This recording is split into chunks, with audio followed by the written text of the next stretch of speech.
Sachant que tu ne peux pas faire autrement en ma présence, et pour ne pas exposer mon cœur à des luttes plus grandes, je m'abstiens de venir.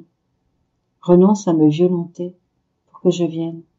Laisse-moi donner libre cours à ma fureur et cesse d'aggraver mes souffrances par tes interventions. Pour ce qui est du reste, sache que la plus sublime humilité exige de fuir tout raisonnement et de s'abîmer dans son néant. Si on fait ainsi, alors, sans trop s'en rendre compte, on se fond en Dieu.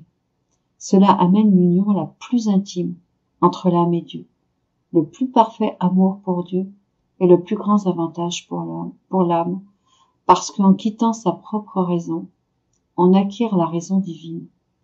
En renonçant à tout regard sur elle-même, l'âme n'est pas intéressée à ce qui lui arrive, et elle parvient à un langage complètement céleste et divin.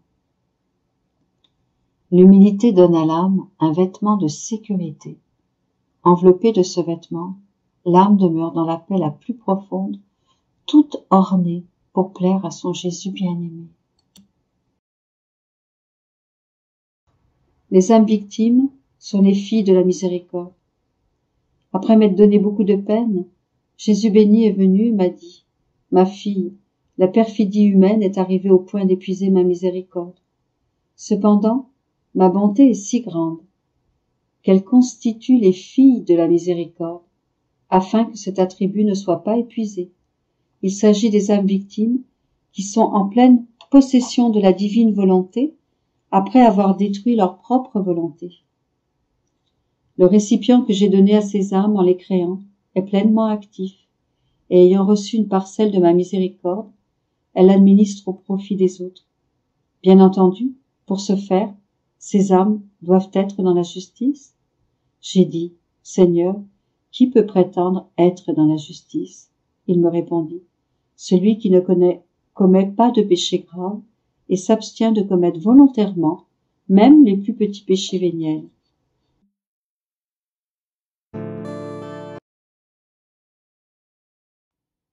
Me trouvant dans mon état habituel, mon doux Jésus se manifesta plein d'attention. Il veillait sur moi en tout.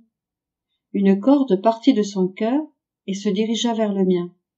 Si j'étais attentive, cette corde restait fixée à mon cœur et mon bien-aimé Jésus la faisait bouger et s'amusait avec elle.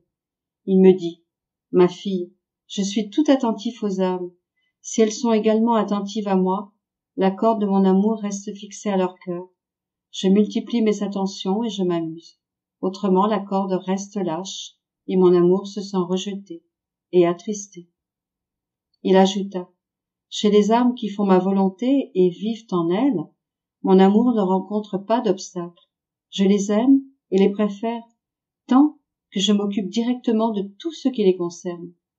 Je leur procure des grâces inattendues et je suis jaloux si quelqu'un d'autre fait quelque chose pour elles. » Les nouvelles fiançailles, pour le mariage, se sont faites sur la croix, l'accomplissement de la divine volonté.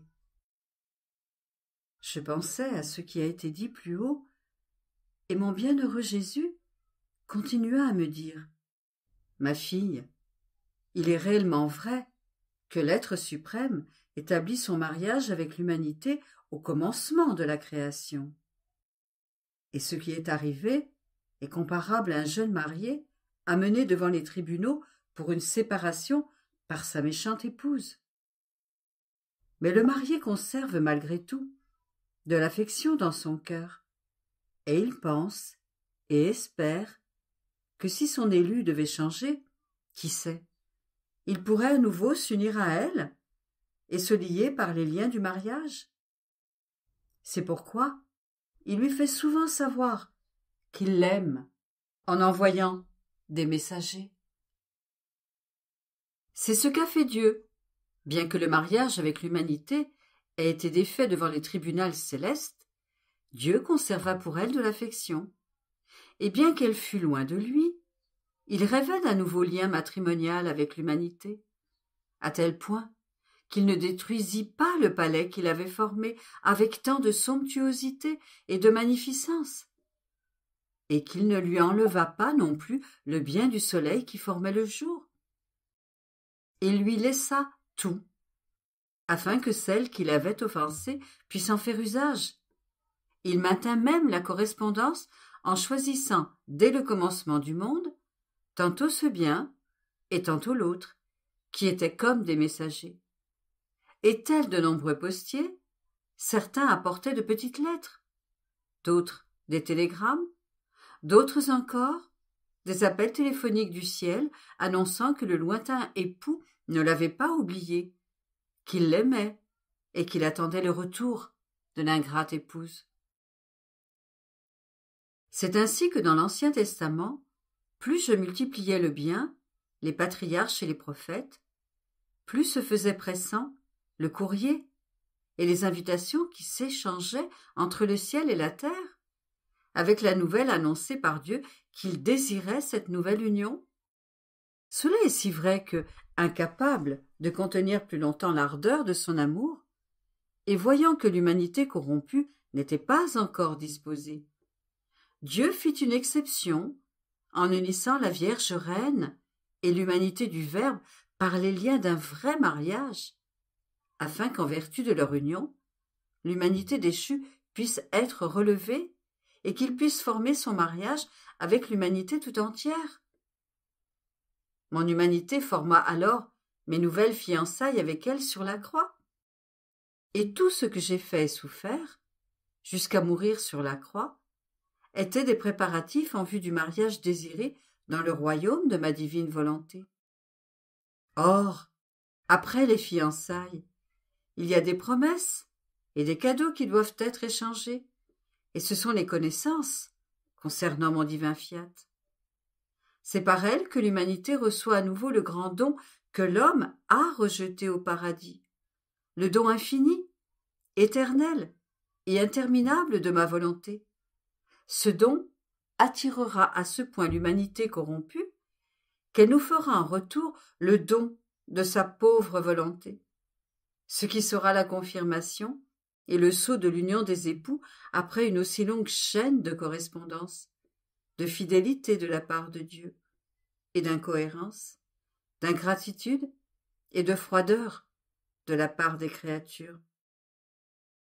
Ma fille, l'homme s'est dégradé et a perdu tous ses biens parce qu'il est sorti de ma divine volonté.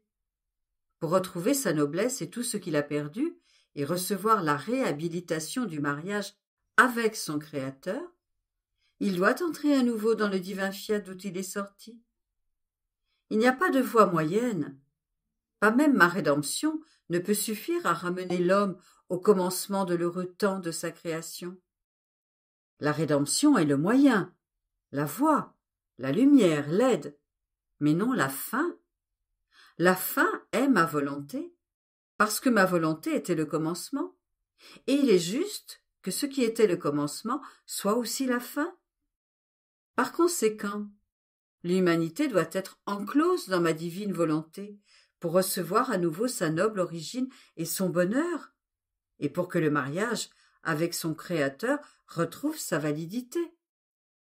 C'est pourquoi le grand bien que ma rédemption a apporté à l'homme n'est pas assez pour notre amour, et qu'il attend plus.